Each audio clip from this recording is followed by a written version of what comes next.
In today's world, we are afraid to talk to your family, friends, strangers. This anxiety to even say hello or good morning, how's your day? We can't even ask a simple question like that or to ask the directions to somewhere. So in this video, I'm going to tell you the 4 ways to make you feel less socially awkward. And with that, I have this whiteboard with the things you do need to do to stop it and the things you do not need to do. So the first one is be happy and smile. If you walk here and you come a person here, so this is your person, and you are sad, angry, whatsoever, even you're not showing I'm open for conversation, they're going that way. They won't stop. They won't stop and take the time for you. But if you're open, they won't do that. They will be there. So that's the important thing. Just make yourself feel more open. Say, good morning. You do not need to be with the brightest smile or the loudest good morning or hello. Say, good morning, sir, madam. It's a sign of respect. Saying sir, madam is also a very important thing.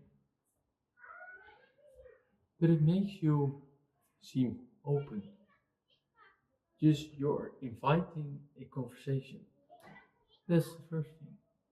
And even make eye contact. If you walk like this, literally like this, and you do not look left or right, you just walk by. It's just an example that I did. It's just you're going past. So you're not inviting yourself open for conversation. So therefore, be happy. It's the most important thing. And just give a small smile. Not the biggest, not the loudest. Just a small smile like this. Just show a bit of teeth, a bit of compassion that you're a real human and not just sitting in a bus with your earplugs in or your headphones on, completely distracted from our world. So happy and smile are really the key words here. Now we get into the second thing, which is have a bit of small talk. I have a dog, and it's amazing actually how much elderly people, because they're not affected with TikTok, with the new social media standards. If I walk my dog and I see the elderly person, 9 out of the 10 times I have a conversation with them. So it's actually 90% of the time I talk. So if it is someone above 60, I have a conversation 9 out of 10 times. If it's someone below 60, I have it maybe once in a 10, and most of the time it's a dog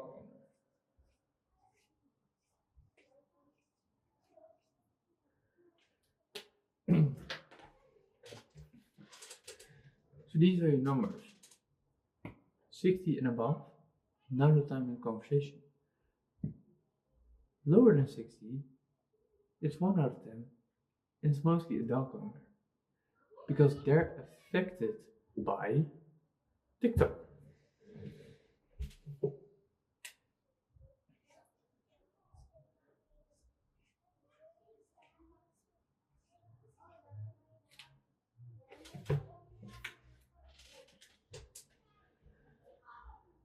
So this is how it looks. And even for people of my age, which is 18, it's even lower than 1/10.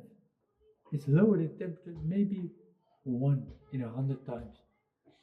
It's the conversion out of this. But with elderly people, they're not affected by TikTok or any social media platform at all. So if you have a bit of a small talk, like, how's your day been, sir, madam? They like it. They find it pleasing that someone from my age or even below 40 see them and recognize them as human beings and not just as a generation that is outgrown massively because of the developing of technology. And it gives you a better feeling as well that you bring someone a happy day. It gives you a dopamine hit, a reward for being nice. So that's why having a bit of small talk, even if you have a colleague and he or she has been on vacation, just ask, how was your vacation? Not just those boring questions. Not like, how are you? It's the most autopilot thing in our society. How are you?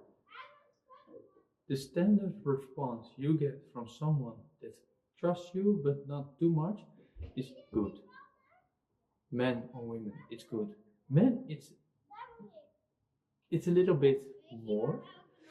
If it's just women in between, you probably get a more detailed response. But overall, it's just, yeah, I'm good, I'm fine, everything's doing fine.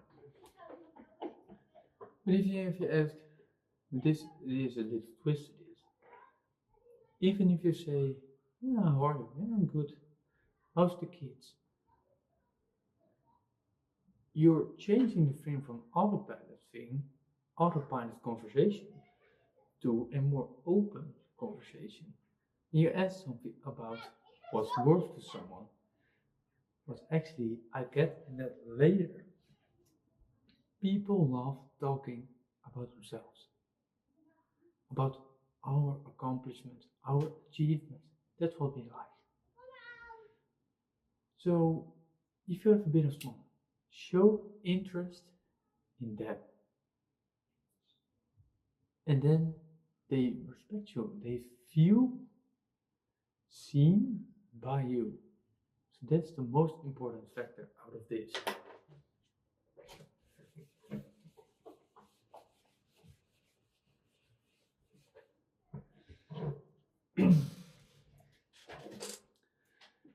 So now we get into a bad thing. Do not have a closed posture.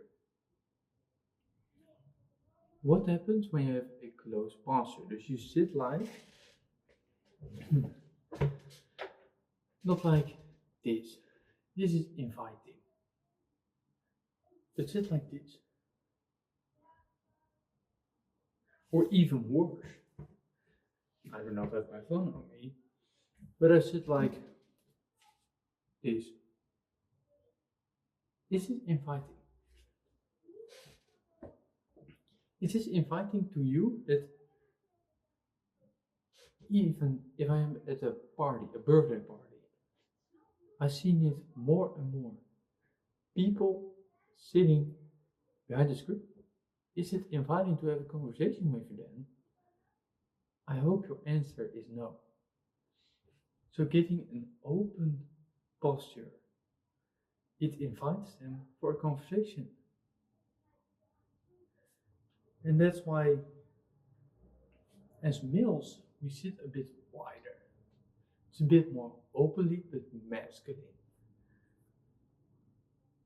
But it invites a conversation. And that's the most important thing. That's why if you sit like this, even if it is an important meeting, if I have a conversation with one of my members of my team that I need to direct, do you think I'm going to sit like this? It gives you the feeling that I'm not inviting you with your point of view. So therefore, be open. Be open. That's middle point of this. Be open.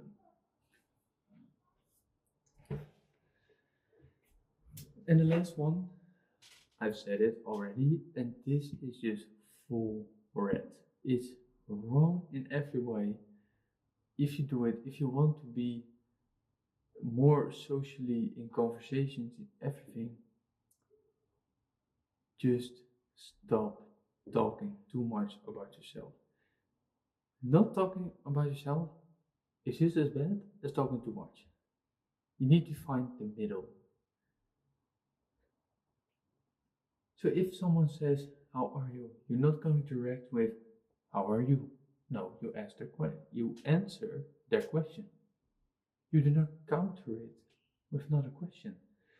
It's the most dumbest thing you can do.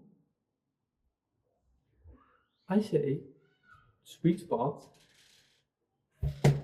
for this is you listen most of the time. That's an important thing. So if you divide this, listen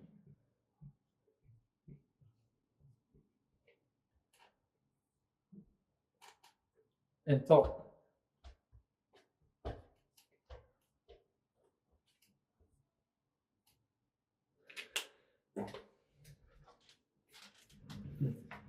So this is a good ratio. Listen 70% of the time. Listen to what they say. Continue on that. So if I've been on vacation, say, "How was your vacation?" "That was good, sunny day. Just had fun." "Oh, but what did you do on vacation? Anything special? Had a little tour or something like that?" You listen, and based off that, you make a question. So you're going through on what they're saying.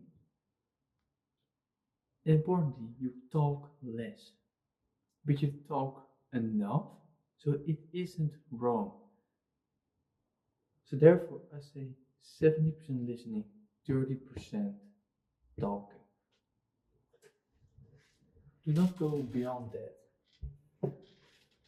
Maybe a few percentages more or lower again, but just avoid talking too much about yourself. Just don't do it. It doesn't work. It's proven to not work because you're not interested in them anymore.